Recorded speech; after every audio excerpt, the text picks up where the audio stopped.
Jean 3 au verset 8, là, le Seigneur Jésus s'adressant à Nicodème lui dit, le vent souffle où il veut et tu en entends le bruit, mais tu ne sais d'où il vient ni où il va.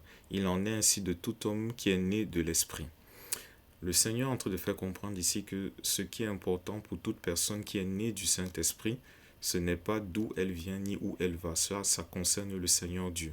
Mais c'est l'impact qu'elle laisse de la part du Seigneur, l'empreinte de Dieu qu'elle laisse par l'action du Saint-Esprit au travers d'elle qui est le plus important.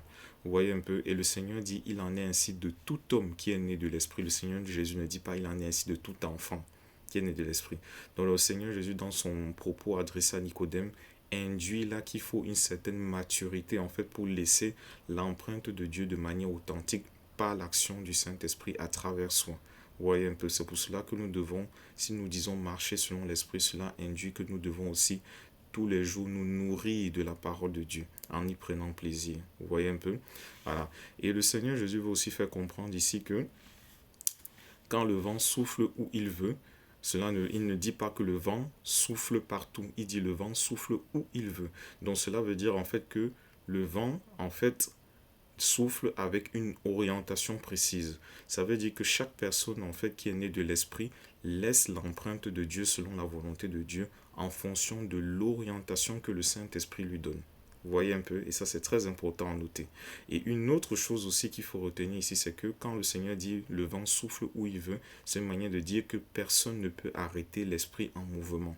Et ça, c'est un encouragement pour des personnes qui connaissent des tribulations de la part du système mondain ou encore des persécutions de la part des religieux en fait qui s'opposent à la foi à l'évangile.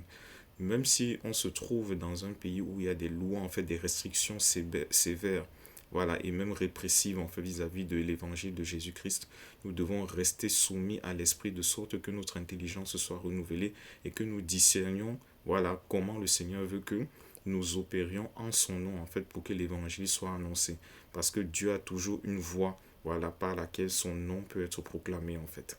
Vous voyez un peu, donc c'est un encouragement à tenir ferme, parce que lorsqu'on est en Christ et qu'on se laisse conduire par l'esprit, qu'on est dépendant de l'esprit en fait, en étant attaché à la parole de Dieu, en fait on marche dans la victoire, pas dans la victoire dans le sens où on triomphe de ceux qui nous font subir des tribulations ou des persécutions, non, on marche dans la victoire dans le sens où au final, l'évangile sera proclamé selon la volonté de Dieu.